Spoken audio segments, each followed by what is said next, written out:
আপৰ ৰাজ্যিক সভাপতিৰ পদত্যাগ সন্দৰ্ভত প্ৰতিক্ৰিয়া মনোজ ধানোৱাৰৰ ইতিমধ্যে প্ৰতিক্ৰিয়া আহিছে ৰাজ্যিক সভাপতিৰ পদ ত্যাগ কৰা নাই মনোজ ধানোৱাৰে এয়া ন্যস্ত স্বাৰ্থ জড়িত বহনৰ অপপ্ৰচাৰ আখ্যা দিছে মনোজ ধানোৱাৰে সামাজিক মাধ্যমত স্পষ্ট কৰিলে আপৰ ৰাজ্যিক সভাপতি ধানোৱাৰে একাংশ সংবাদ মাধ্যমত মনোজ ধানোৱাৰে পদত্যাগ কৰা বুলি প্ৰচাৰ হৈছিল সামাজিক মাধ্যমত পদত্যাগ পত্ৰ নিদিয়াৰ কথা সদৰি কৰে মনোজ ধানোৱাৰে ব্যক্তিগত অসুবিধাৰ বাবেহে দলীয় কাম কাজৰ পৰা আঁতৰিব বিচাৰিছে ধানোৱাৰ 2 জানুৱাৰীত বিৰতি বিচাৰি ৰাষ্ট্ৰীয় নেতৃত্বলৈ পত্ৰ দিছিল এই আবেদনকে পদত্যাগ পত্ৰ বুলি অপপ্ৰচাৰ চলোৱাৰ অভিযোগ মনোজ ধানোৱাৰৰ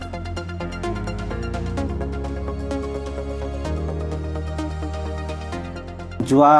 জানুৱাৰী মাহৰ 2 তাৰিখে মই 5-6 মাহৰ এটা কৰ্মবিৰতিৰ বাবে হাইকমাণ্ডৰ ওচৰত আবেদন দাঙি ধৰিছিলোঁ ব্যক্তিগত কাৰণত মই আবেদন কৰিছিলোঁ যাতে 5-6 মাহৰ এটা কৰ্মবিৰতি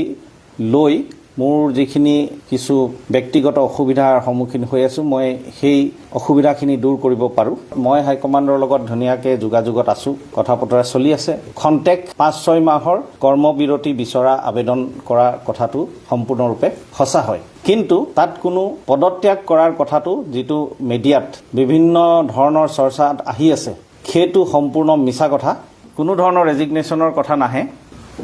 কিছু স্বাৰ্থবৰ ব্যক্তি জড়িত আছে যোনে আম আদমি পাৰ্টি দলটোক দুৰ্বল কৰা উদ্দেশ্যলৈ এই চক্ৰান্ত ৰচিছে আৰু এনে ধৰণৰ আলোচনাত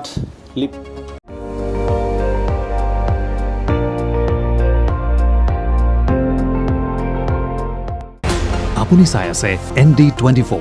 সৰ্বশ্ৰেষ্ঠ নহয় সৰ্বোত্তমৰ দৌৰা